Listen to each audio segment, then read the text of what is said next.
I've had some conversations online about cooking and especially cold soaking. So I thought I'd show what I do. This is my whole cooking kit, if you will. As you can see, it is not a minimalist cooking kit. I take my food seriously. I take how I flavor my food very seriously. Mainly because it's one of the joys you have when you're sitting at night and you're just eating something that actually tastes good. This is what I do. Now, if I cold soak, I get rid of all this. I don't use the heat at all, and I use the jars. If I'm going to try to make a lot of miles, and I really got to make, a lot of miles every day, whatever the miles is, for me, if I'm doing high mileage, that's 25.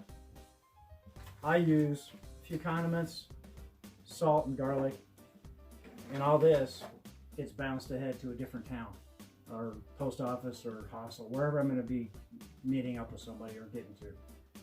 But I do this. This is all 4.5 ounces, believe it or not. And of this 4.5 ounces, I cold soak. I separate it sometimes, because if I got noodles and veggies, or if I got meat and veggies, I'll do it separately, because otherwise it blends together, tastes like cardboard. Okay. All goes inside when I'm not cold soaking, and it goes in, and this is what I got. It's real easy. We all grab condiments when we're going. If we're all grabbing condiments, we're all going to turn into a condiment kleptomaniac, okay? And if we're conduit kleptomaniacs, we're going to grab everything we can that we think is going to be good. Everything from honey to duck sauce, hot sauce. It's okay. If you ask the waitresses, 9 times out of 10, they'll give you a handful. You don't have to be surreptitious about it. They know you're a hiker. I asked one waitress if I could have some honey. She gave me a handful of 25. And that was 25 of them. I hiked away. I hiked the rest of my hike with packages of honey. I never ran out. Bounced a lot of my head when I was running high miles up. Anyway, this is what you can do. Okay, cold soaking. I did this earlier. I've got a koozie. It's a voluntary thing. You don't have to have a koozie. But nobody has to show, I don't have to show anybody how to pour in a rice side into here. Fill it up with water just a little bit higher than the material or the food you put in, and put the top on and let it soak. That's cold soaking.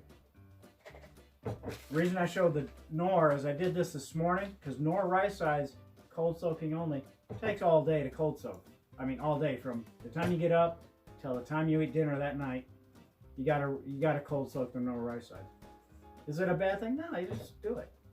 What I do is I add all kinds of spices or condiments to it at the beginning, so it'll all infuse into the food. That way, you just don't eat pockets of salt, or you don't eat pockets of, pepper or garlic or whatever, or the mayonnaise if it's not thoroughly mixed up. It helps infuse. It makes it taste better. Do you have to do that? No. You can just throw mustard or hot sauce or whatever you want in there. I prefer to bring spices individually instead of in condiments. Do I take a bunch of these? Absolutely. You see how many I have. By the way, this is 8 ounces, and all of these are 8 ounces. Now, I divide it up. This will be in my food bag. I put all this in my base weight simply because this will always be in my pack with me. I don't ever throw these away. That's why I include them in my base weight. The primary reason I went with individual spices, from turmeric to garlic to everything else, is health benefits. I had a major heart attack, and turmeric does swelling, and garlic is good for blood pressure, and it's all good for stuff like that. That's the primary reason I started with that. And I found out it works a whole lot better than these once you get used to using individual spices. Do I still use these when I'm lazy? Oh, absolutely. This stuff's all over. Bouillon cubes for when I'm doing ramen or anything else. I have mayonnaise here. I have ketchups. I have all this stuff that I just add to this. But this changes every restaurant you go to. Okay, one thing of note that I've noticed that feels better is when I got my single serving meats, whatever it is, chicken, tuna, or Spam, or anything else, I don't put it in here to cold soak all day. I'd rather put it in at the end of the day, take it out when you're ready to eat, take it out, put it in there, and then mix it up. For some reason, for me, it tastes better. It doesn't feel like I've blanded everything into one giant cardboard mush.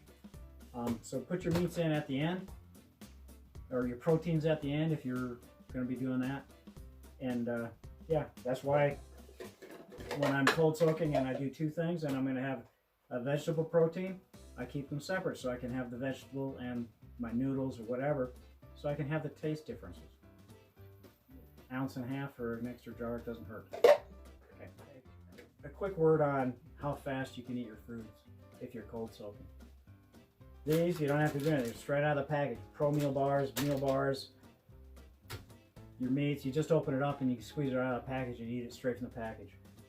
You got the instant mashed potatoes. As fast as you can mix it up, you can eat it. Ramen, to get them soft. When you're cold soaking, it takes like 10 minutes in your jar. These take about a couple hours. You know, all these pre-packaged meals, Mountain House, Peaks, whatever you're gonna do. Pre-packaged dry soups, that takes half a day, 3/4 of a day. And nor rice sides and pasta sides, they take all day. I found they take all day to get rid of all the crunchy. If you don't mind a little bit of crunch, you can eat them in a few hours. But I like all the crunch gone. Also, to note, the prepackaged meals, these are $10 a piece. This was $3. These potatoes and these are $1. These are 40 cents a piece, and these are a couple bucks, $1.50 or so usually a piece. Your budget is going to be yours. If you want to eat these all the time, that's great. Me, my primary diets were this, and quite a bit of these, even though I hate ramen. Okay, fast word on breakfast. Almost all my breakfasts are this or this. Instant oatmeal of some kind. Carnation instant breakfast with a couple of sugars and a coffee. Almost all the time I take this, mix it all up in here halfway, shake it up, and then fill it up, shake it up, and then I drink it. It's that fast. That's my morning routine, so I can do it in my tent before I even get out of my sleeping quilt. A lot of times if I want, what I'll do is I'll take and cold soak instant oatmeal in the bag. You can use this in the bag. I flip it upside down so all the sugars and stuff are on top. Open the top up, put some water in it, and set it aside for a minute. And then I just go and eat it after that. That hard. If I want a hot meal, I just heat it up and do it. But cold soaking is what we're talking about. Rip the top off, put some water in, let it sit on the side for a minute or two, and you can eat it. It reabsorbs fast, and it fills you up pretty quick. So I eat 2 of these in the morning if I want to, or 1 of these, and then an hour later I have 1 of those. You know, some kind of bar. Hey, I hope this helps. Hike well, be well.